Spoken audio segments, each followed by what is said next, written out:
This is Trend Following Radio, where great thinking comes alive. Nobel Prize winners, legendary traders, best-selling authors, and the pros that know what drive us irrational human beings. I am your host, MICHAEL COVEL. Not filtered, raw, honest. That's my passion.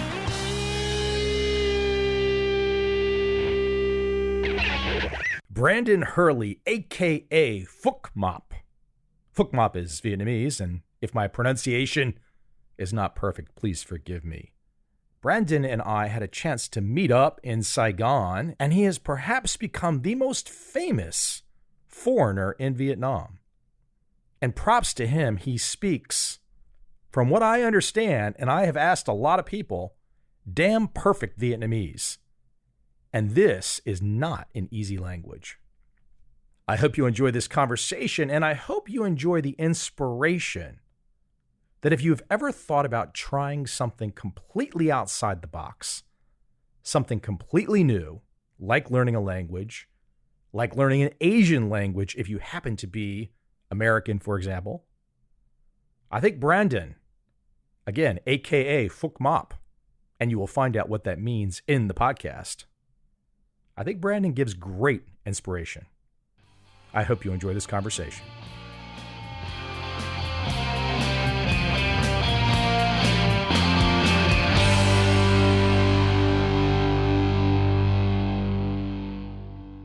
There can't be too many white guys in Vietnam with your language skills. Well, I appreciate that. I don't know how to judge your language skills because I don't speak Vietnamese except for a handful of words, but is that a fair assessment? Well, I will say that there are a handful of foreigners that put their language skills out to the public. I'm sure there are plenty of men, women here that speak Vietnamese and don't let anyone know about it. In terms of being out in the public, I am one of a handful because I've met the majority of them already. You are 33, 34? 34 now. 34. I can't imagine at age 18, as some typical wild man in the States, like I was, I'm sure you were too, the last thing that you had on your mind was, I will be a super conversant Vietnamese speaker at age 34. I had no idea. You are completely right with that assessment. To be honest, when the idea of coming to Vietnam first came up, I was against it. I said, why would I go to Vietnam? I'm having such a great time here in America. Finally got up to the level of bartender, could do anything I wanted, making the most money I'd ever made. It was great. Then after thinking about it, 7 years later, I can't, as you said, I can't imagine if you would have told me 7 years ago, hey, you're going to be on TV in Vietnam speaking Vietnamese. It still comes as a shock. I really want to dive in. We're going to kind of bounce around a little bit, but I really want to dive into the language. I've talked about this in my podcast over the years, being here. And I've probably talked about not having any language skills. There's no real reason for that other than all kinds of other projects and just realizing, at least for me, to tackle being conversant in Vietnamese felt like as big a project in terms of my time as writing a book or making a movie or whatever. There was not going to be any halfway. This was going to be a serious undertaking because how many words are there in Vietnamese that are the same as America? It's entirely different. It really is. It's a monosyllabic language. They use just one syllable in basically 99% of their words, which means they use the same words for many, many different things. It is very ironic that we're doing this podcast today because it does come full circle. Yesterday, I spoke at a university, Hoa Sinh University. That was based on the invite of my first ever Vietnamese teacher when I came here in 2014. She's now staff at the university, and she said, hey, come speak to the students. They speak English, but do Vietnamese and English. And I told her, I said, wow, Lynn, I can't imagine. When I first started studying with you, I said, there's no way I'm going to learn this language. Here we are 7 years later, no script, just rambling on in Vietnamese in front of an auditorium of college students in Vietnam. It really has come full circle. And then here we are the next day discussing it. For me, for someone that's, and there's a lot of reasons I like Vietnam. In some ways, I've really enjoyed not hearing English, especially in chaotic time in America and all that kind of period for a long time. But I've enjoyed not hearing English. But I've reached the point where, and this is where I reached out to you, I've reached the point enough. I've got to cross the threshold to some degree. I've got to make some effort. And I thought to myself, who is this character that I have just found out about? He apparently does this really well. Is there some way that I can become friends with him and get some pointers, so to speak? Can I somehow or another figure out a way to improve? Let's go back to the first moments. When you first started hearing the language, for me, everything sounds the same. It's so difficult for my ear. There's nothing I can grasp onto, and unless I hear the occasional word that I understand. How did you first start to break this process down? 6-tone language, correct? So you have yao sak, which is the uptone, yao huin, which is the downtone, yao ngã, which is the squiggly tone, as I say, yao hỏi, the question mark tone, yao nang, which is the dot underneath, and then the most important, which most people forget, is yao ngang, which is the flat tone, which is speaking flat like this, where there is no tone at all. There is a stark difference in all of those. Luckily in the South, the question mark and the squiggly tone, they sound very similar, so we're lucky in that aspect. Really, it just comes through repetition, and I think that applies to many things in life. The more you do it, the more you listen to it, the easier it becomes. Let me take you back in time, because you just crossed. For most people, they just heard what you said and they're kind of like, whoa, he just jumped way ahead of me. Let's go back in time before I get to that part of the question, because you're a guy, you mentioned bartending, a guy from Orlando, good sized guy, physical. I told you when I first met you, I thought you probably had some wrestling background. You're definitely not a guy who woke up one day in America and said, I'm the supreme academic who can now master Asian languages. I mean, you're just a regular guy. I'm a regular guy, but you're a regular guy who has mastered this very difficult language. What was the driving inspiration? To be completely honest, the wife. Back to rule number 1 in Vietnam, the most beautiful women per capita in the world. Very true. The first tip I would give you or anyone that wanted to learn Vietnamese or any language is just to have the proper motivation. As an English teacher, I can see it in my students. Of course, all of their parents pay for them to come and make them come study English. But there are some students that really want to learn, and there are students that are like, teacher, what time's break? You can tell where the motivation is. Being a teacher for 7 years at the same center, at the same location, I've had kids that were 6 years old that are now 13, 14 in IELTS, and they have full conversations with me. But at the same time, I have other kids who never paid attention in class at the IELTS level and can't form a basic sentence. What that tells me is that some students actually really wanted to learn. They look at memes on the internet. They watch English movies and TV shows. Others are just there because they have to. With you or myself learning Vietnamese, I was here 1.5 years and I only learned slang and funny jokes and things like that. But once I started dating my wife, I said, I need a tutor. I need to put some effort into this. I need to do what I can to learn this language. You know, I've shared with you in my relationships in Vietnam, I guess somebody could say this is an excuse. The ladies did not necessarily care. I mean, they probably would have preferred it for sure. They weren't pushing me. They saw my plate was pretty full. They weren't pushing me on learning the language. And they seemed to want to be able to practice English as much as possible with me. What is it, though? You meet your wife to be. How did the motivation, though, happen, though? Because you could have gone the same route that I went. You could have just kept steering with English and you say a few phrases and whatnot. You're going to tell me it's Mike. I told you it was the wife. What was the reason, though? You could have just kept talking English with her, right? That's a good time to bring up a big difference between Vietnamese culture and Western culture. In Vietnamese culture, when you're dating a girl, you meet her family very quickly. Whereas in American culture, you remember the Ben Stiller film, Meet the Parents. That's a big deal that comes later in the relationship. Whereas in Vietnam, I remember going to her house for hot pot with not only her family, but her neighbors as well. And of course, I'm the only white guy trying to sit on the floor, which is uncomfortable in itself, realizing that the Vietnamese I had at the time was not sufficient to keep up with everyone's conversation. And then I did it again. And I said, if I'm going to be sitting here drinking Hennessy with her brother, sister, neighbors, I'm going to have to pick up some more Vietnamese. Even though she has a good grasp on English, they don't know any at all. if I'm going to continue this relationship and make a good impression on her family, be a part of the family, I'm going to have to put the time and effort in to learn this language. When I look back at my situation, I can think to a first relationship, and I too had a chance to visit the family in Dong Nai really early. I had extremely limited language skills, probably the same as today.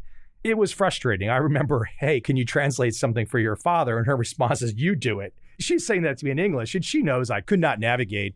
There's really an amazing story that you've done it. Just to go back in time again, you're teaching English in Vietnam. I know that. But what was your background early? Did you take Spanish in high school? That is one time where I realized that it's a strength of mine when it comes to education. I'm good at memorizing versus the scientific or mathematical approach. I'm more of the history, law, language approach where if I put the time in and study flashcards, I can remember just about anything. You mentioned flashcards. Let's talk about specifics. Again, I'm going to jump you around. Flashcards. I saw, I guess it was a video of yours or a picture for any object in the house. You had a sticky on it. And I thought that was such a simple idea. Simple and smart. Was that your thinking or just something you had picked up in the world of learning to speak a language? I want to credit somebody, but I can't think of who to credit. But yeah, I do remember around 2016, and I are dating, she comes over and I had a list of every verb on the wall that I would use in daily conversation. And of course, labeled everything in the house. And you probably saw that in a comedy video. I mixed it in with a joke, of course, but that came from a true experience. A buddy of mine who also is somewhat fluent in the language, he changes his computer settings, his phone settings, his YouTube studio, everything's in Vietnamese. He fully immerses himself because if you make yourself look at it and listen to it and just be around it, you start to think in that language. Those are just great, simple ideas. Let me keep it at when you first got here, though. Let's talk a little bit about that experience because as a foreign guy coming to a place like Vietnam, one of the things that you can't help but notice as a first-time person, especially if you're a single guy, is beauty. Not only, let's just say, a face, but physically slender, more slender than America. It's an interesting contrast to America. In some ways, I feel like there's nothing unusual about saying this inside Vietnam. The ladies pretty much know they look good. They pretty much know they're thin. People know this. But contrasting with America is a little difficult because maybe people think you and Hurley, you guys are talking and you sound like just a bunch of foreign guys are just interested in the girls and all that kind of stuff. But it's deeper than that. Don't get me wrong. Female beauty, yes, attracts me. It attracts you. But there's something interesting going on in Vietnam. One of the first interviews I did with a news channel after my YouTube channel kind of blew up, they asked me what attracted me to my wife. And I said, well, of course, the beauty. I think she's a beautiful woman. I wouldn't have started dating her and talking to her in general if that wasn't the case. But for me, if you start dating a girl, you start thinking, well, is this a future partner? Is this someone I would want to raise a family with? Is this someone I could see myself with in the future and be proud of that person as my wife? I spent time with her family, as I mentioned. She is the youngest in her family, and I watched her take care of her nephews, her nieces, just her family in general. She is just the most caring, looks after everyone, makes sure everyone's okay. Right away, I said, wow, not only beautiful, but cooks and cleans and loves the family. Like, that's insane. I feel like the contrast in America is twofold. It's one, in dimensions, as you said. You know, my wife will say, oh, no, I think I'm gaining weight. I'm like, well, wait till you go into a buffet in America. You will understand what gaining weight looks like. That's not fat shaming. It's just the truth. The sizes are much different on average in Vietnam versus America. Also, I feel like women in America are more independent. And there's nothing wrong with being independent. It's really what you want. Over here, they really, really care about the family. My wife lives with her family. Well, we live with the family again. But lived with her family, you know, up until 28 when she met me. We lived a year together after we got married and then moved back into the house. She's been with her brothers and sisters for 34 years now. Essentially what you're bringing up, I don't think you used the word, but traditional. I can think back to growing up in the States, and I had grandparents in Southern Virginia, right near the border of North Carolina, and Suffolk, Virginia. My grandmother was very Southern. There was just a certain way to her and my great-grandmother. And it reminds me a lot of Vietnam. Now, most of my life, I kind of grew up in America, and it's like things are pretty crazy. I'm in Vegas. Oh, wow, that girl really looks good. Don't get me wrong. There's a lot of ladies that look good in Vietnam. But this traditional part, man, at some stage of the game, this is very attractive. We don't experience it as much in America, in modern America today, the traditional feeling. I completely agree. Coming from university life, as you said, 18 years old, we were a bit different than we are now. Coming from that university life and encountering women that were younger, a bit more wild. We were wild too. We're not choir boys here, you know? Not excusing ourselves in the conversation. But when I come to Vietnam, in every class, I have a teaching assistant for the younger children. I have a teaching assistant that's a college student from 18. I've had him all the way up to 28, 29 years old. I said, where do you live? Oh, I live in my parents' house. You're 28. You live with your parents? Yeah. Well, when are you moving out? When I get married. Where for me, to get out of the house, I left the house at 17. I graduated early. I left the house 17, moved to another city, not leaving early, but going to university 18 is just a common thing. And I knew so many girls that live by themselves. Whereas in Vietnam, I mean, you generally don't leave the house until you find a husband. I really like that about the traditional part of the culture here. If somebody told me what you just said when I was age 18, age 30, maybe even age 40, I would have thought, that guy sounds like a weird nerd or something, extreme family guy. I don't know, maybe he's part of a cult or something. That's what I would have thought. And then I come and experience it and you're like, it's just nice. It really is. It's a nice feeling. I want to add, though, to something you mentioned, because I think even maybe some of the Vietnamese ladies might get on you. You definitely did not mean anything in a bad way, but you said something about Vietnamese ladies running the house and cooking and cleaning, etc. I should point out, and you already know this, but the first self-made billionaire in Vietnam started their value airline. I know the lady that started, I believe it's Vina Milk, another billionaire. So there's multiple female entrepreneur billionaires in this country. So it's not only the traditional side that you and I are talking about how much we like, but then there's a go-getter attitude with Vietnamese women that's off the chart. It's almost impossible to not have an entrepreneurial conversation with a Vietnamese woman at some stage of the game. Almost impossible. My wife had a Wan Yao, which for those who are listening, not familiar with the Wan Yao, it's a beer drinking restaurant, similar to a bar in America, but with food. Yeah, she was the owner of one of those for nearly 3 years. It's always about, okay, well, what can we do here? What can we do there? Even with my YouTube channel, she's like, hey, you need to do this differently. Let me help you with this. Very hardworking, very ambitious, and very entrepreneurial. Yeah, I have to agree.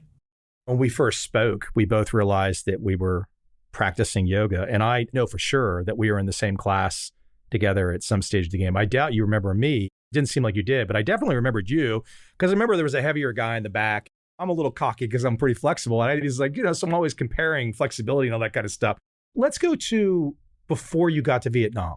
You were in Asia. You saw other places. Vietnam was not the first place, was it? Not the first stop, was it? Nope, it was not the first stop. I was set to come to Vietnam to teach, but I came over a few months earlier. So I did a month in Thailand, a week in Malaysia, 2 weeks in Cambodia, and then came to Vietnam. And it was good to see all of those places, compare them, and then to end up in District 3 on Vo Van Ton and see the tree-lined streets by the War Remnants Museum and say, oh, wow, this is not where I just was. This is much better. I'm very glad I chose here to live. You knew while you were in America, I'm going to go teach in Vietnam. Now, for most Americans, I mean, I do the podcast, I talk to a lot of people. Most Americans have not been to Vietnam. Those that think of Vietnam, they probably don't necessarily have a positive view because they don't understand anything except perhaps what Hollywood has told them. Did you have any kind of an understanding of Vietnam before you came? Did you start to do research? What was the process for you? You're going to go teach in Vietnam. That's kind of on a lark. It's a little bit of a gamble. But did you know anything? I mean, you and I have got an age difference, so I probably saw more of Hollywood's war films than you did. Maybe you've seen them all too. What was your understanding or feeling of Vietnam before you came? Well, it wasn't really much. I'll be completely honest with you. I remember when the idea came up, I think of Vietnam, I just think of jungles. Not saying that it's not developed, it definitely is. At that time, myself as well as a lot of Americans don't know many differences between Asian countries. They know sushi's from Japan. They know pho's from Vietnam. If you were to ask about intricate parts of the country, when I go back home, for example, I usually go home every year, people say, wow, how's the Philippines? I turn my head, I go, I don't know, I've never been there. And someone else, man, this guy lives in China. How is it over there? I'm like, and I get that all the time. And these are Facebook friends that were friends before I left. They follow along, but to them, Asia is Asia. They're telling people that I live in Taiwan or I live in Japan. I'm in Vietnam. I've been there 7 years. Still follow me on Facebook. For myself, I remember doing a little exploration in Orlando. We have a Vietnamese little Saigon. I remember going to different restaurants and telling the owners, oh, I'm going to Vietnam. Oh, yeah. Is there anything I should know? And they're like, I don't know. I left 40 years ago. And just remember the 6 months leading up to the trip here was interesting in sort of a discovery phase because honestly, I didn't know much about this country at all. As you were giving that answer, I was thinking to myself, how many different places to address the idea that Americans think Asia is the same? I was thinking, how many places in Asia can I get dropped off in the middle of a city and walk my way out to wherever? So I've got Bali, Singapore, Ho Chi Minh City, Saigon, Kuala Lumpur, Bangkok, Hong Kong, and Macau. And none of them are the same, except they are the same in some ways, but then they're very different in ways.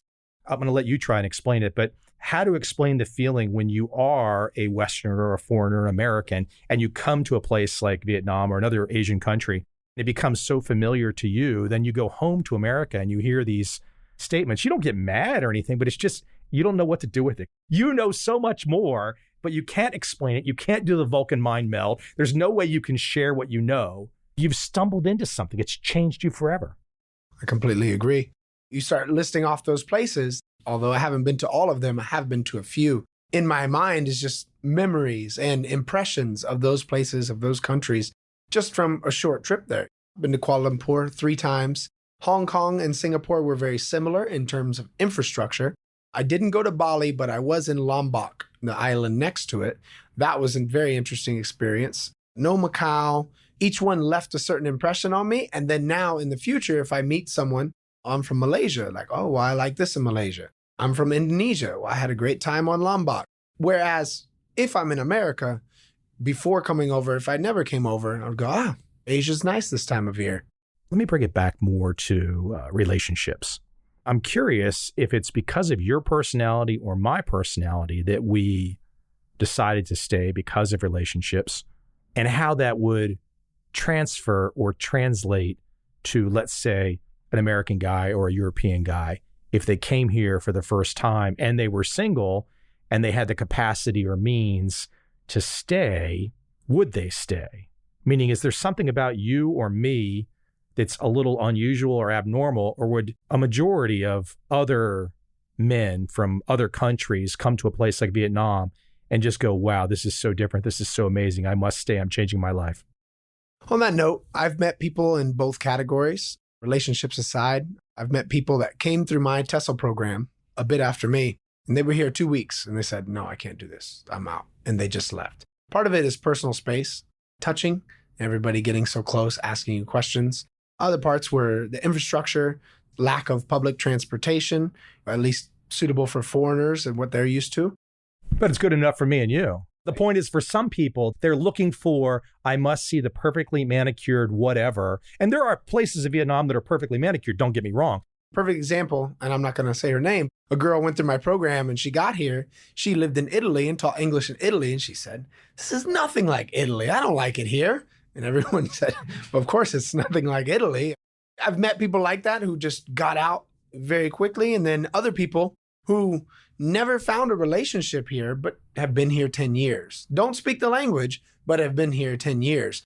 I think there is a place for a lot of men, especially from America, where they see a difference in lifestyle. Again, cut out the relationship part. Just the way that people live here, it seems less tense. It seems more comfortable. People seem more welcoming, more friendly. Life is just better here in a lot of ways, I'll say, compared to America. And I think a lot of American men, and I'm sure this will apply to other countries as well, can come over. And once they get that feel for it, they go, well, why would I want to go back? Yeah, it's an amazing transformation that it happens. I too could have never predicted anything of the sort. But then once it happens, and I've probably inspired a handful of people that I know, family, and strangers to come here just to chat with me or whatever. And some of them have really been like, wow, okay, I get it. Older hedge fund guys have been like, okay, I get it. Good move. Let me take it back to the stickies, putting vocabulary all around the house. Here's an iMac in front of me, etc. Here's a pen. Here's a piece of paper. Also changing everything on your devices to go Vietnamese. Are there any other ideas that you used, some of the basics?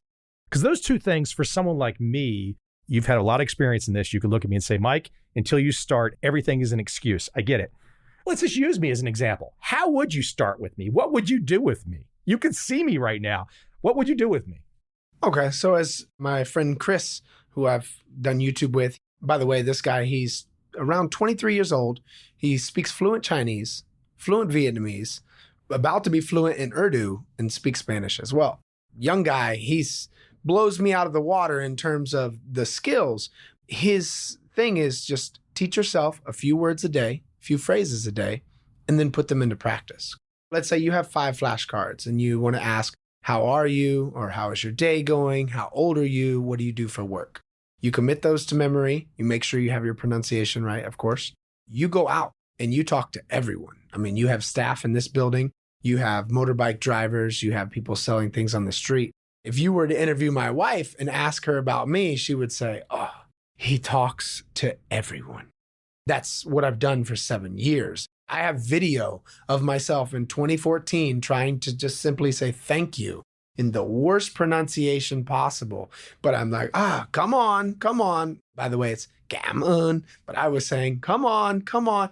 It sounds annoying. It sounds almost like it would be bothering locals. But one beautiful aspect about Vietnamese is they love to hear foreigners try to speak their language. In America, we see it as almost cultural appropriation or mocking a group of people, a country, a culture. Whereas if you come here, I spoke at the university yesterday and they specifically requested that I wear ao dai, which is their traditional dress uniform that you wear in weddings. They said, we know you have one. Can you please wear it? I said, sure. But if I go to a Halloween party in America and wear an ao dai, well, I'm going to get a lot of feedback, let's say. But here, you go out, you practice the language, and nobody cares if you get it wrong. Nobody cares, even if you say a bad word on accident. They see a foreigner trying to take in their culture, take in their language, and putting forth the effort. Back to your question, get a few things that you want to say, things that you would say to me, an English-speaking person. What would you say to me? Find out how to say that correctly in Vietnamese, get a Vietnamese to correct your pronunciation, put it into practice. What's on your flashcard? The full Vietnamese sentence and the English, both side by side? I do both, yes, on the flip side. So I use an app called Anki, A-N-K-I. It's highly recommended by the author of a book called Fluent Forever. This man, he had to learn about 4 or 5 languages because he was a classical singer. So he had to learn things like French and German to be able to sing the songs. And I believe he was an engineer and he put it into practice. And he recommends this app where it's like, I'm going to say this wrong, but it's similar to staggered learning. I learn a new word. Let's take a new word, like you're sitting in a chair. Kage. So I say kage, and then I go, okay, that was hard. I just learned this word. I hit hard. Tomorrow, the app is going to remind me to study that again. I go, okay, chair, kage. It will quiz you in both languages. So you get one card where it gives you the Vietnamese, translate to English. One card where it gives you the English, translate to Vietnamese. After a few days of learning this word, you go, okay, I know, chair, kage. Then it'll remind you in 3 days. Get it again, it'll remind you in a week. And then when you're so good at it, it will only remind you every month or 2. But during this time, you're adding 5 words a day, maybe 10 words a day if you're really studious. You're adding 5 words or phrases a day. Every day you're getting reminded of your new words. Every week you're getting reminded of your older words. And every month your older words. My flashcards between my app and the flashcards I have at home, I have about 2,000. Basically, anything I would say in English, I have on a flashcard. I've gotten to that point where it's, okay, I know how to say this. You've been using that same app the whole time? No, I started with paper flashcards, to be honest. I'm an old school character. I got pieces of paper taped on the wall. I'm going to go to your app, though. I'm going to check it out for sure. If I was starting with basic, just pieces of paper, stickies, flashcards, are you putting Vietnamese on one side, English on the other? Is that what you're doing? Yes. In the book, Fluent Forever, he mentions the Lightner box. The Lightner box is a staggered memory system where it's like a filing cabinet. You study a word. If it's hard, you put it closer to the front. You can have it labeled however you want, but you put it closer to the front. If it's really easy, you put it in the back. The stack is constantly moving forward and you're studying things in a staggered set. Whereas some people would just take the same flashcards every day and go, if I study these every day, you learn them. After a few days, you learn that word, you learn that phrase. So you put it farther back in the box and then you will restudy again in a week or 2 weeks or whatever. After a while, it's set. Have you been a teacher for any so-called white guys in Vietnam yet? Other than my YouTube channel, I would say no. You're going to make so much money here in the not too distant future. You're not going to have time to do something like that. It's very difficult. Yeah, I have to figure out a way to mass teach, and hopefully my YouTube channel will be that method. Are you finding, since your YouTube channel has blown up, are you finding that there is a demand? I'm sure it's smaller. You've told me before that most of your audience is coming from Vietnam. But is there an audience, a non-Vietnamese audience, that is coming to you because of a desire to learn language? Essentially, the reason I wanted to interview you. Is that starting to be something that you notice? Yes. Mostly, it is a husband or a wife, a Vietnamese partner. Just yesterday, I got an Instagram DM from a guy in Orlando who's he said, hopefully going to marry his Vietnamese girlfriend, and he wants to learn more of the language. I get messages like this from around the world. Again, foreign husband or foreign wife, they have a Vietnamese counterpart, and unfortunately, unlike me, they're not in the country. They don't have the means to practice with people every day. What can they do? Well, luckily, with my channel, I put English and Vietnamese subtitles at the bottom of every video. A Vietnamese wife and a foreign husband can watch and enjoy the video at the same time. They can both read the subtitles, listen to my Vietnamese and English going back and forth, enjoy together. Hopefully, that audience will continue to grow. We'll go from there.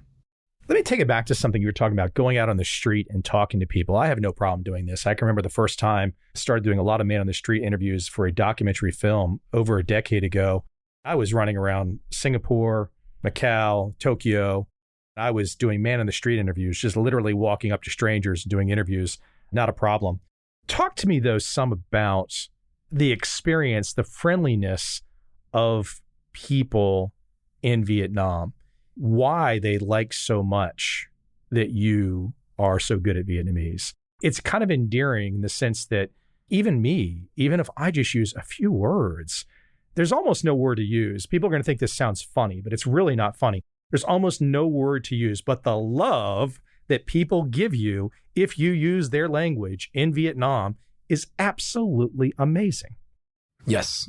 I've seen it throughout Asia in terms of just friendliness, people helping me out. But in Vietnam specifically, I can go back to my recent trip to Phuc about 1 month ago. I think 3 different times on video, just carrying my camera, a group of Vietnamese are sitting down, having a picnic, a barbecue. They see me and I say something in Vietnamese and they say, "Oh, come here, come here." I start speaking Vietnamese and then I'm part of the family where they're giving me food, they're giving me a beer. They might have done that if I would just come up and said hi in English and might try to converse. But when you add in that Vietnamese, I mean, the reception that I've received, and I'll show you after the podcast, I'm walking on the beach in Phuc. I see a family, they're grilling clams on the beach. I said something in Vietnamese and they pulled me over. Next thing you know, I said, "Hey, come on beer." I'm not drinking any beer because it was the day after New Year's Eve. And they said, "Oh," and they give me beer anyway. And I have to sit there and try to make me eat more. And that kind of reception is so genuine, yet so natural for Vietnamese to just welcome people to take part of their food, their beer that they worked for, that they're enjoying as a family. But you have an outsider that has taken the time to appreciate their culture and language, and they're more than happy to make you a part of their group. I'm thinking how you address that. Rarity comes to mind in the sense that it's rare that you and I are here. I don't know how many Americans are in Vietnam right now. It's a relatively small number, but it's a rare thing. And then the second word that comes to mind is respect. Not only are you rare being here, the fact that you're here is a sign of respect. to Vietnamese is the way that I read it. And then if you can speak the language, it's even more respect. That's an interesting aspect that at least my experience has been the fact that I'm here and I like Vietnam, even though I don't have your language skills, they view that as a big sign of respect. Like kind of like, wow, you get us, you understand our country and you really like it and you prefer to be here than America? I get asked that by drivers all the time. Do you like life in Vietnam or life in America more? And I said, I like life here. People are friendlier. There's a better sense of community. The life in general is just more comfortable. That's not talking about money. It's talking about just the attitude of people on the street. Now, I'm sure Vietnamese to Vietnamese have different interactions, although still friendlier than America, in my opinion. I can walk up to Vietnamese, say just about anything outside of cursing and being aggressive and mean, but they're going to give me a welcome response, partially like you said, because being here, living here, and they'll ask your opinion on Vietnamese women, they'll ask your opinion on Vietnamese food. They want to know why you chose this country, why you like it here. Learning Vietnamese just adds to that even more. One thing that I really love is how safe Vietnam feels. You and I have had a chance to spend most of our lives in America. I'm sure you've seen rough and ready situations. I know I've seen rough and ready situations where you realize, man, I really don't want to be here. I've not yet felt that in Vietnam. I'm sure the occasional bad thing happens here. And I asked a friend of mine who's a concierge at a big hotel. I said, hey, Lou, speak to me about violence with guns. Does that ever happen? He started laughing at me. I was looking for the honest answer. I wasn't looking for like something that's not real. And he's just like, Mike, no, that doesn't happen here. In America, we just accept it. Now, I don't know if I ever can accept it again. It's hard. Personally, as a man, I feel safe here. I can't speak for the women. I know there's different fears that go along with being a woman. Anywhere. As a man, yeah, I can walk the street just about anywhere, 3 a.m, by myself, no pepper spray, no knife, of course, no gun. Feel completely safe. I've walked up to what in America would construe as gang members, let's say, just tattooed guys. In Vietnam, we say che cho, we're the young buffaloes, young rebels. I'll just walk up to a group of them and just start talking. They're still happy you're here too. I get a good reception. Again, they'll give me a beer, offer me a cigarette. In America, a group of young buffaloes, if I was to walk up to their group, hey, what's up, guys? Da, da, da, I might get some very negative reactions. Not always, but I think here there's less chance of something bad happening to you randomly. If you go and start something, that's different. Versus in America, something bad happened randomly. I come from downtown Orlando, had a friend that was stabbed at the bar. There's just so many different things that happened there, things you have to be aware and worried about. Whereas here, you stay in normal areas, let's say, you don't start problems with people, you won't have a problem. Even my wife having a beer restaurant, I spent almost every night there. I personally never had a problem. And they had a total of maybe 3 fights in 3 years. Whereas the bar I worked at in America, there's at least 1 big fight every week, if not 1 every 2 days. Your language skills, completely self-taught? No, I had a tutor on and off for a few years. And, once you get the basics down, then you can self-teach. Once you understand the pronunciation, how things work, then it's your responsibility to add more words. How did your tutor work with you? We did one-on-one. She actually worked at a Vietnamese language school here, and she had the materials that she would bring. It starts with the alphabet, pronunciation of the letters. Then it starts with words, using those letters and pronouncing those words. Then it goes into just the most basic things. It's almost like teaching a first grader English in America. I just raised my hand. And at that point, 1.5 years in the country, I said, I know this. I know all the words on this paper. She said, okay, say it. And I say it. And she goes, well, you're saying it wrong. And I go, oh, okay, well, let me say it like this. I found out that everything that I had self-taught or learned at the pool hall or learned on the street was not exactly correct, okay? So there is a degree where you need a native speaker to teach you the basics. Then from there, you can expand. Her lessons would consist of vocab, a few grammatical structures, then exercising, practicing with those, a listening activity, a writing activity. Those lessons were about 6 to 8 pages each. I got to lesson 42, I'd say. How much time did you put in initially with the tutor? In the beginning was 2 times a week for an hour and a half each time. So 3 hours a week. Then it went to just once a week. During lockdown, we just learned on Skype. Does she still work as a tutor? She does. She does. I have a few places I could recommend. Recently, I just collaborated with SVFF. I would be a perfect case study. Let's face it. I find you. I don't know if I even told you this when we first met. We met for coffee. I find you because I thought, well, it's going to be inspiration. Because if I meet this guy, then I don't improve. Even if I don't cross paths with him again, which I'm sure we will cross paths, he would always be kind of thinking, that guy, he's got the big podcast, wrote a bunch of books, can't learn the language. What's wrong with him? It's not that bright or something. Going back to our first point, I know some people don't care enough to learn the language. I don't care enough to do certain things in life that I'll probably not bring up in this podcast. Some people just don't care enough. There's nothing wrong with that.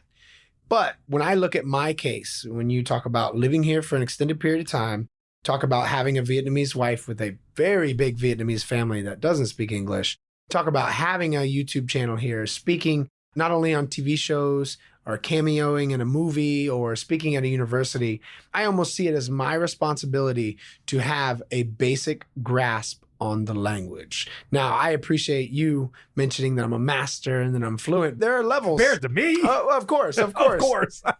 There are levels to this game. And just like you're saying, you looked at me for inspiration. I can remember watching a buddy of mine, CJ, a Nigerian fella in Hanoi. And he's lived here about 3 years longer than I have. But I remember watching him around 2018 on YouTube, his Vietnamese. I said, wow, I hope I can get to that level one day. Next thing you know, a year later, I start a YouTube channel with my Vietnamese. We end up collaborating. We ended up doing a boxing match with each other. We ended up being on the same TV show together, and now we're buddies. Again, his language skill is here. I'm here. His is higher than mine, but it was the initial inspiration to go, hey, maybe I should even try harder. I could put this out on YouTube, put this out to the public other than just people in the street and my wife and our family. If you guys want to find Mr. Hurley, he's pretty easy to find. We'll make sure we give everything at the end. The reason I bring that up right now is I'm sure there's some very wise people listening that might have some interesting ideas. I look at your situation, I'm like, man, you are a diamond in the rough in terms of a business opportunity. I don't know what it is exactly yet, but given your age, given to your skills of bridging essentially two countries, having the language skills to pull it off, there is a tremendous business opportunity here. Of course, you are already going down the path and you're doing things with your own YouTube channel. There's something big and interesting here. I really do think so. I can't tell you what it is yet. You'll probably figure it out before me. You've got to have that feeling too, right? That you've stumbled into something. Of course. A question similar to this came up at the university from one of the students yesterday. They asked about, did you see yourself getting to this level when you started? I said, yes, I did, mostly because I'm confident, but no, I did not see it coming as fast. It's amazing how quick it came and how much it's grown and how much of an impact it has had. Yesterday, I posted a TikTok video, which is one of my classic conversation lines with older ladies at the market.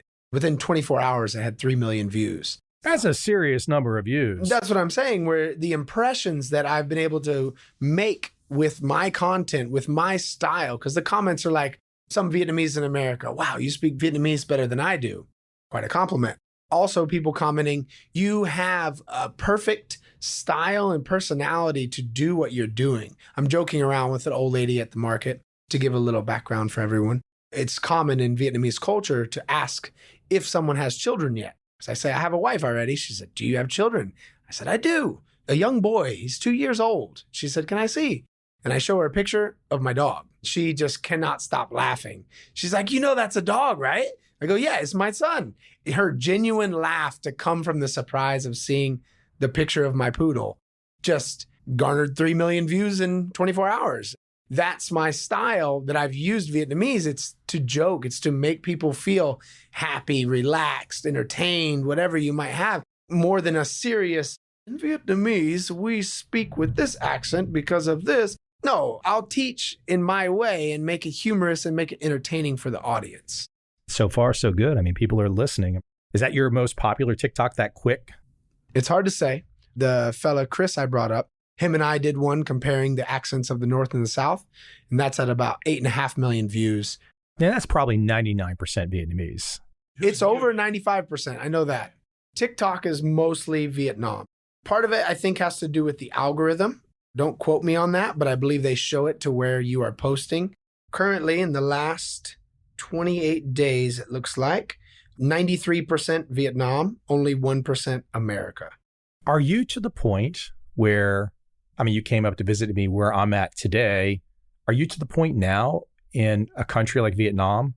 Do you have instant recognizability? I believe so.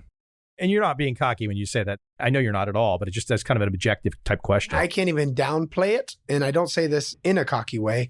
Now, when I go to my gym, my lifting gym close to my house, I put a hoodie on and put the hood up, even though the beard still stands out, just so people don't recognize me as easily. Because when I started working out there, it was right after my first video went viral. And that's before TV, that's before movies, that's before everything. I was having pictures pop up on Instagram of me in the most unflattering poses in the middle of a squat or a push down or whatever it might be. They wouldn't even say hi. They would just take a picture and tag Phuc Map Vlog on Instagram. I stopped working out there for a while. I said, I just want to work out in peace. And I bought dumbbells to work out at home. But now when I go, I put the hoodie up, just keep to myself. You have to wear glasses. You'd be like a Unabomber or something. I know. I'm going to have to actually go with a full mask to cover the beard. I have other bearded friends here in Vietnam, and they constantly tell me, you don't know how many people walk up to me and say, hey, are you Phuc Map? In a country like this, it's very easy to stand out before being on YouTube or TikTok. We talked about before the podcast, I have a big red beard. I have a full leg sleeve. So before anything on YouTube, people would stop me and say, where are you from? Are you a Viking? In their best English, it already brought attention. If I was to add it up, I have 30 million views on my YouTube. I've done collaborations with maybe 40 creators. I have about 20 million views with them. The TV views I know are at least over 30 million. I was in a movie in cinemas as a cameo, but still the only foreigner in the movie. Did you have a line? Yeah, it's a funny story. My first viral video involved me walking a chicken around Saigon on a leash in women's pajamas. There's a whole story behind that, but we'll just start with that. People can check the video out. Yes, that was my first viral video. Ended up getting in every newspaper in Vietnam because of that video. But it also brought the attention of a famous director here, Vo Tan Hoa. He messaged me directly on Facebook. He said, hey, I want you to be in my movie. I loved your chicken video 2 years ago. I want you to be in my upcoming movie. And I met with the producer and I go, all right, I'm the star of this film, right? He laughs. He said, no. You're just the neighbor to the main character. I go, oh, okay, well, what's my line? What's my role? Who am I? He goes, well, basically, you're a pervert. He goes, we want you to wear the same women's pajamas you wore in that chicken video, and you're the guy that gives special massages to all the neighbors. But you have an important role in the film. I said, you got to do what you got to do to become more famous. Going back to all that, after all of those views in Vietnam, it is hard to go around and not get recognized. I would think also, too, being a married guy, and you seem very happily married, but having fame, rock stars in America and all that kind of stuff, even if you're married, other ladies still want to talk to you. Your wife she would kill you if you look the wrong way, I would think. This is another conundrum that you're going to have to balance. Otherwise, you might find yourself 6 feet under. It is true. I feel like this isn't true of everyone because there's cheating and mistresses everywhere in the world throughout history. To be honest, stating that I had a wife in the beginning, publicly in my videos, only the very first viral video did I get a few messages from women like, oh, I'd like to get to know you better. Since that time, I can honestly say I don't receive messages like that. They trust you, put it down. You said, I'm married. This is it. I'm done. People respect it. Yeah, I'm almost shocked. I mean, I have another YouTube friend who's I'm not going to name, and he receives nude pictures randomly from girls here. The only nude picture I've gotten was from a guy. I got a dick pic before, unsolicited. You don't look like that type. I know, but he assumed and he jumped at the opportunity. Why did he assume? I would never assume that about you, man. You really got some strange ones coming. On that note, I'm an easygoing guy where I wanted to get married to a girl who has the qualities of my wife. 30 years old. I married that woman. I see myself, at least the goal, the target is to be with her for the rest of our lives. I'm too worried about, I don't want to say having fun. I do want to say having fun. And having fun for me is making my videos and entertaining people, having a good time with her, taking her out on a date. Like that's my version of having fun. I'm too concerned with that to think about even contemplating cheating or trying to have a mistress or playing into the fame. Yeah, it's great. And I'm sure a lot of people would use this position differently than myself. I'm 100% sure. She would kill you. Oh, yeah. No, I would be the next person in the news with his genitalia cut off. Let me take it to written language. Vietnamese, for people that don't know, as again, we talked earlier, some people don't know anything about Asia. But Vietnamese language uses typical letters in America, except they use these different accents over top the letters. How are you in terms of your reading skill? To be honest with you, reading and writing for me is better than speaking and listening. I know that comes as a shock to some people because even Vietnamese in America who come here and speak fluently and listen fine, they can't write Vietnamese. But my tutor, she covered all four of the skills: reading, writing, speaking, and listening. Texting. My wife and I, we text in Vietglish, if you will, where it's half Vietnamese, half English, and you have to type the tones. That on top of, after the first viral video, 90% of my audience on YouTube became Vietnamese. Therefore, all the comments are in Vietnamese.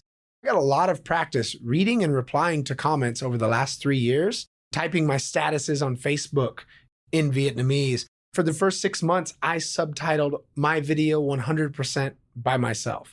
Vietnamese, English, typed everything up, Google translated the words I didn't know, had my wife proofread it. And then after it became too much of a time constraint, my wife started doing it. And then after it became more of a time constraint on my computer, a coworker of mine now does it and my wife puts it in the video. But all that aside, that led to 3 years of practice, reading and writing. So that part, I'm very good at. You've been here since what year? 2014. How early did you know that you were going to go down this path of using your language skills like you are now? At the end of 2018. 2018. 2018. So you were here for a bunch of years before you ever thought about, you were able to speak pretty good. Yes. Before you ever thought about using this in some kind of public way. Exactly. As I mentioned, my wife and I, we got married in April 2018, 4-year wedding anniversary coming up next month. We got married in April 2018. We're on our honeymoon. Around that time, I remember watching this fella, CJ, as I mentioned before, saying, man, I wonder if I could do that. I wonder if my Vietnamese is good enough to put out there to people. We went on a trip to Korea at the end of 2018. My buddy lived there. We stayed with him and my wife at the same time. They said, hey, you should start a YouTube channel. He watches travel vloggers and he's like, look, I watch them for where they go and what they're doing. But to be honest, their personalities, nothing to brag about. They're not entertaining people. They just make good content based on where they are. He said, if you started one in Vietnam with what you know and your language skills, it could really blow up. And he actually gave me his MacBook. It's an older one, but it was good for editing, better than the laptop I had. He gave me his MacBook to start it up. And as soon as I came back to Vietnam from Korea, started right away putting out one video a week. I was just going full force. I specifically remember telling my wife's family, if I do this, I'm going all in and I will be the most known foreigner in Vietnam. When people say, oh, người nước ngoài, which is how you say a foreigner, when they say foreigner, they'll go, oh, do you know Phuc Map? That was my goal in the beginning. Within 4 months, I made the first viral video, went from 900 subscribers up to 50,000 subscribers within maybe a month, maybe 2 months. And you knew that you had the tiger by the tail there. Right away. And then by the end of that year, I had 100,000 subscribers. I might have had 150,000 by the end of the first year. I said, all right, well, we're all in. One of the TV channels here approached me about doing a TV show about me. I had my own TV show literally called A Day of Phuc Map on a main channel here, like 6:30 at night on HTV9. Literally, they just followed me around and we just did cool things in the city. That's a life goal I never knew I had, to have my own TV show all about me, just doing what I want to do. We did archery. We went to the trampoline park. We did yoga, cooking. We went to the market. I mean, just anything that I could imagine to make it interesting. Yeah, from there, it just kept going up. But you had to take a chance. You had to be here. You had to have this desire to learn the language, then go try. You saw a couple books I had on the shelf, but it's the basic Ambition 101. And I think a lot of people these days, we like to think that people are out there taking shots and taking gambles, but most people are playing it safe. You go home, like you said, some people, they have no idea where you are. Most people playing it safe. But that sense, that feeling, and I had it early too. I had it before I turned age 30, this sense of, man, I'm going on some kind of different path than most people. It's just a damn nice feeling to know. You don't have any idea where it's going to end up going, but you're like, damn, this ride's fun. I'm going. Let's talk about two things. One is just confidence, self-confidence. It started off as a joke. One of the first things I learned to say in Vietnamese was, tôi là người đẹp trai nhất Saigon. I am the most handsome man in Saigon. And I would say that in a joking manner before the YouTube ever came out. I would tell everybody that. When I started doing the videos, of course, that line made it into every video, ended up in the papers. To see that headline, the most handsome man in Saigon, a confident and funny foreigner who walked the chicken around Saigon. To see when my students joke with me, they go, teacher, you're not the most handsome guy in Saigon. I pull up the biggest newspaper in the country. I go, that's funny because the headline here says I am. So who's wrong, you or the newspaper? To go with the confidence and then, as you said, with ambition, but to also build skills. If I never worked with video or studied video, to make these videos would be more of a hassle or more financial burden, let's say. But also the skill of learning Vietnamese, the social skills of always approaching people, knowing what makes people laugh and what doesn't work. All that together, it was a recipe for success. There's a guy on Twitter, I will leave him unnamed. Some people might think he's controversial or not, but he talks about stacking skills. And I think you're talking to that very issue. I like to think that I do a pretty good job of it too, but stacking skills, especially disparate skills, for example, video editing and speaking Vietnamese, all of a sudden, you've now got an opportunity that you never could have imagined unless you had those two skills. Exactly. And I feel like a lot of people waste their time. I'm not the most time efficient person, if you will. I try to get better at it. Well, that's the whole point. You don't want to have to be. You want to have your time to do what you want. Exactly. But after reading books, Atomic Habits or The Power of Habit, it really put it into perspective like, hey, you have the opportunity to take all that time you spend on social media and put it towards something. For example, during lockdown, we're stuck in the house here in Vietnam for at least 3 months.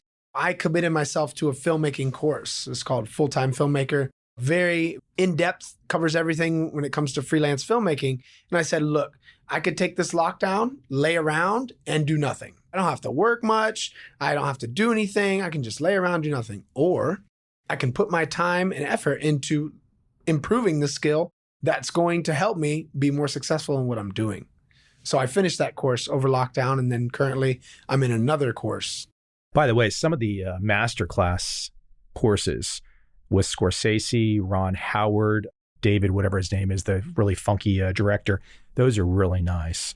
They'll give some great perspectives on directing, because that's essentially what you're doing. I did an interview the other day with a finance guy.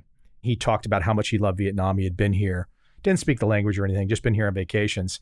He thought he was being very clever and setting up this scenario where he said, well, you just can't believe how amazingly frightening and scary it is to cross the street in Vietnam. Of course, he's talking to me. He knows where I am. And I said, well, yeah, for a rank amateur like you, I said, I put my head down, cross the street and text and walk through traffic. People are not trying to kill you. That's the image that people want to have. People want to have this image of Vietnam, 30,000 foot view, which is like, oh, I know about the hat, or I know about the dress, or I know about the traffic. They don't ever get beyond skin deep. You mentioned Bangkok earlier. I've been to Bangkok 3 or 4 times now. Big difference between Bangkok and Saigon is where Bangkok looks nicer in terms of high rises and big buildings. But when you go on the street level, you see that it's less developed, underdeveloped when compared to the street level here in Saigon. They might have us beat in high rises, in the SkyTrain and things like that. But for me, in my personal experience, street level in Saigon is much cleaner, much better developed than street level in Bangkok. I think there's another issue there as you bring up some of the physical infrastructure. There's another issue too, and I'm not putting down Bangkok. I think Bangkok is a really wild and crazy city, and Hangover Part 2 is completely real as far as I'm concerned. I really enjoy, again, I'm going to say this in a way so it's not putting down any other city in Asia, but I enjoy Saigon's soul, so to speak. Completely agree. There was a feature of Thailand which I didn't like. I understood, but I didn't like. Like I said, I did my honeymoon in Thailand. I had a boys' trip to Thailand, and it was the first ever country that I experienced being abroad. It's the first time I'd ever left America. So I love Thailand, have a Thai tattoo. But I did see the feature of it's all about getting tourists to buy something. Everyone knows someone that sells a bus tour, sells a t-shirt, sells this, sells that, a motorbike taxi. Everything was based on that. And even the last time I went back, I couldn't even haggle with the tuk-tuk drivers because their prices were so high. They're so used to getting that from tourists. Coming here, you walk the streets outside of the one tourist backpacker street, you don't get that as much. In most places, people don't even care. They might look and say, who's that? It's not about selling you something. There was a big difference in terms of the attitude towards foreigners in Thailand and the attitude towards foreigners in Vietnam.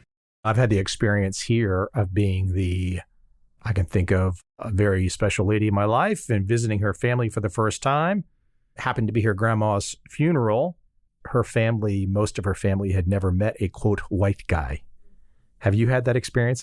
In the times I've traveled deep into Vietnam, I feel like I've done that. I have one video that some people might find controversial, but it kind of plays into my joking personality. There's a place called the Duck Stop in Phuc Map. And in the Duck Stop, they raise ducks. It's a duck farm. They bring foreigners, they lay you down, they pull your shirt up, and they put duck feed on your stomach. Ducks just swarm you. It's one of my favorite video clips that I have in Vietnam. And they also let you ride a water buffalo, which is one of my favorite pictures I have in Vietnam. But anyway, one of the little kids that lives there, he comes up and I tell him in Vietnamese, I said, hey, can you pull my finger? He goes, okay. And he pulls it and I farted. And his face, he jumped back and started laughing. He says, let me do it again. Let me do it again. And I managed to work another one up. I have that clip on Instagram. I swear he still talks about that to this day because he comes back and he's telling his whole family, he's like, you don't get it. I pull his finger and he farted. The same thing happened with my nephew, even though he lives here. He has a foreign teacher at his public school. When I passed on the culture of pull my finger, we were at a wedding and he's telling everybody, he's like, my uncle, if you pull his finger, he can't help it. He farts right away. And it's just this like little kid explaining to all these older Vietnamese. In that sense, I feel very proud that I could pass something on like that. That was part of my childhood. In terms of being the first white guy, yes, my channel can be the first white guy they see speaking their language as well, on a more serious note. Cool stuff. I could probably keep picking your mind here. We've gone for a good while already. Is there anything I didn't ask today about the language and picking things up that would be really interesting that I was not bright enough to ask about? Anything you want to share? Or did we kind of jump into it? And I'm going to keep bugging you to now find out the tutor that I should go to. And hopefully we're going to make me a case study. I guess my biggest tip, aside from being motivated, aside from studying with flashcards, is to not get discouraged. I think that's one of my features where I don't really care if I say something wrong. People will correct me. I've even had foreigners tell me they watch my videos with their tutor to pick out when I say things wrong, because I get my tones wrong and things like that. A lot of people will feel embarrassed, feel nervous, feel anxious about that moment happening. Oh no, I'm going to say something wrong. When really, if you don't care, it's not an obstacle that you have to get over. I'll give an example of Japan and Korea. Japanese and Korea people, in my experience, in those countries, were less sociable in terms of me walking up to them on the street and trying to start a conversation in English. I know most of them speak English or know about it because they learn it in school. What I was told is they are more afraid of losing face in front of other Koreans or Japanese by messing up in English. So that's a downfall of theirs, whereas Vietnamese, they may have never studied English, but they go, hello, how are you? Where are you from? All the way to the Grab drivers, the taxi drivers. So I think that's a quality that Vietnamese have that we can take and use in our learning, is to not feel embarrassed and not worry about messing up. The last point on that, I teach IELTS, the higher level English. And I tell my students, I say, look, even though your exam is more important than my said exam, when you do your IELTS exam, you have one examiner listening to you. Look at me, Mr. Phuc Map. I go on TV in your country and I have millions of Vietnamese judging and rating my Vietnamese without a script. How do you think I feel? Use that and don't be nervous during your test. Yeah, that's a great point. Not caring is a form of confidence. I can think about doing this podcast. I have people on this podcast, PhDs at all the great universities, Nobel Prize winners. I do not have their academic chops. A lot of the time, at the very end, they'll say, gosh, that was a really good conversation. You asked good questions. I'm just not afraid. Don't be afraid. Just jump into it. If you are curious, if you have some interest in the subject, yes, you might not have Nobel Prize winning game theory understanding. Who cares? You have enough ability, if you're curious, to ask questions, to dig in, to dive in. And that's fun. That's what makes life fun. But it's a form of confidence, not caring. Stepping back from learning the language and being here, I think that's what holds a lot of Americans back. The last time I checked, it's 40-something% of Americans don't have passports. My dad, he never left the country, never had a passport. Coming over here is something where people worry about too much. And not just Vietnam, but living in another country. And I think that would do a lot of people good to spend a few months, at least a few months, if not a year or more, in a foreign country with a culture that's different than yours. And if I didn't have people that I knew that had already done this, who knows? Maybe I wouldn't have made the leap. I'm very glad I did. The same thing with the language. Going and stepping outside of your comfort zone and not worrying about it, being confident in what you are capable of, very helpful in a lot of situations. You made a great point there. If people listen to this conversation and you're inspired, don't think of it as a vacation. Come and live. I would recommend, and I think a lot of people listening can do this, even if you think you can't, find a month. My parents, the first time they came here, they didn't listen to me. They only came 2 weeks. The second time, they came for a month. They understood. And I think there's a big point to that. If you view coming to Vietnam as a 2-week vacation, you're going to go to all the tourist spots and whatever, you will leave and you will never, ever, ever experience any of the things that Brandon is speaking about today. Nothing. You might have a great time. You might get some great pictures. You might see some amazing things you've never seen, but the depth will not hit you unless you have the time to allow yourself to get deep. Very true. Very true. Where can we send people? Where is the best place? You're a TikTok guy, YouTube guy. Where can we send people? Where is the best place to find you? The best starting point is YouTube. You type in Phuc Map Vlog, Phuc, for those who aren't into the Vietnamese spelling, Phuc Map Vlog. When my channel comes up, the top playlist is a list of videos that I think everyone should watch first to understand my type of humor, to understand where I'm coming from. If you don't vibe with those videos, completely understand. My humor is not for everyone. But if you do, feel free to subscribe and check out the other social media. My goal is to keep everyone entertained as much as I can, while at the same time educating those on Vietnamese culture, Vietnamese food, as well as the language. Cool stuff. Hey, you did not tell people. Phuc Map means? Fat and happy. A lot of people think I made the name when in reality, a lady in central Vietnam gave me the name around 2014. I had a friend who had a similar Vietnamese name, and she said, well, you are the fat version, so you are Phuc Map. Now I have it tattooed on me. Everyone calls me by that name. It's just become part of the moniker.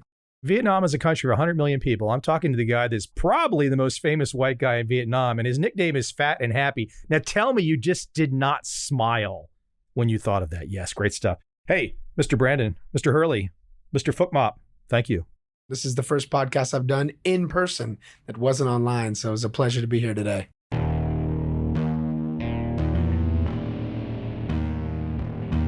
I see a time when those awake will understand how to make money in up, down, and surprise markets. Whether new trader or experienced, college student or financial advisor, protecting against a crash or just trying to make a lot of money, trend following offers everyone an answer in uncertain times. To get started immediately, send me an email, michael@covel.com. I will send you the right trend following steps to take along with my free video. But if you want to buy and hold, trust the government and trust Wall Street, this is absolutely not for you.